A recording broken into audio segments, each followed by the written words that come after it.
لله رب العالمين. قبل كل شيء عشان نخبركم ونوصل للبلطجية وللحكومة انها تدعي انها حديدية. صحيح؟ تدعي بانها حديدية. لا مو حديدية اخواني، مو حديدية.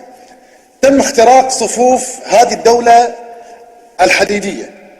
طبعا الخبر الاولي تم اعتقال احد افراد المخابرات ويدعى محمد عرفات، واخوه الان هو هارب.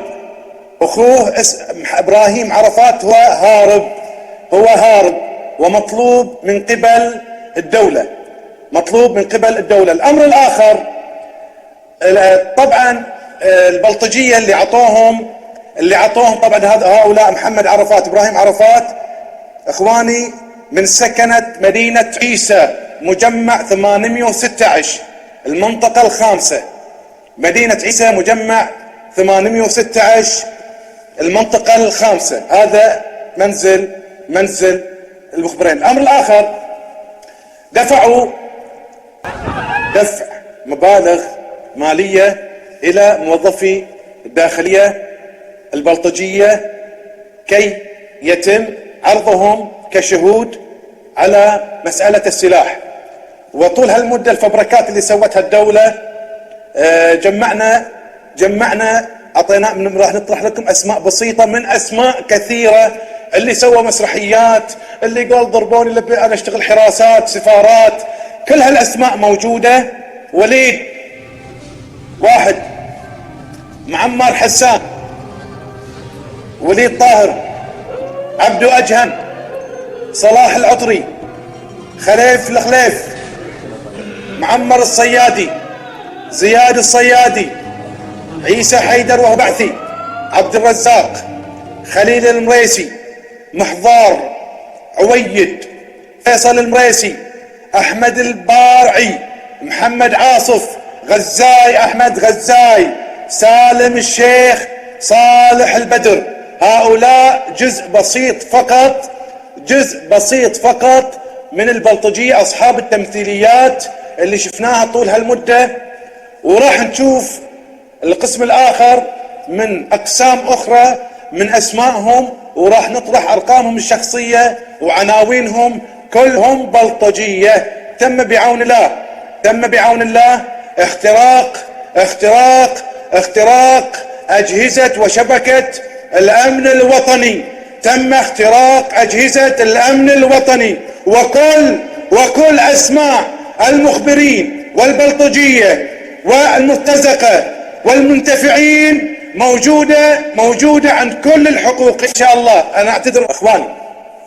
تم بعون الله اختراق الشبكة للأمن الوطني وكشف جميع أسماء البلطجية والمخبرين والمرتزقة، وإن شاء الله سوف نطرح لكم أسماء كل من شارك من الجيش السعودي والحرس الوطني، من الوحدات، وحدة 13 ووحدة 4 ووحدة 6، سوف نطرح أسماءهم بالكامل.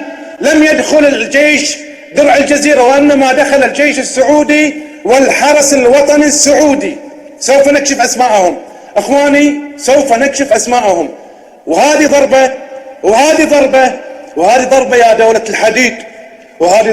دولة الحديد.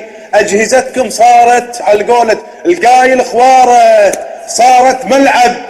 الكل قام يلعب بأجهزتكم، الكل قام يلعب بأجهزتكم، الكل اللي حاط لي لعبة البلياردو، واللي حاط لي أفلام خلعة، واللي حاط لي صور، واللي قاعد يشيك على صور مظاهرات، واللي قاعد يركز لي على البنات، كلها كشفت. نبارك. هالخبر يحتاج دعوات. نعم، قالوا في اسماء راح تفرج عنه. نقول لكم يا وزارة الامن الوطني، يا ادارة الامن الوطني، الاسماء اللي حبيتون انتم تفرجون عنهم، ترى احنا من قبل 3 ايام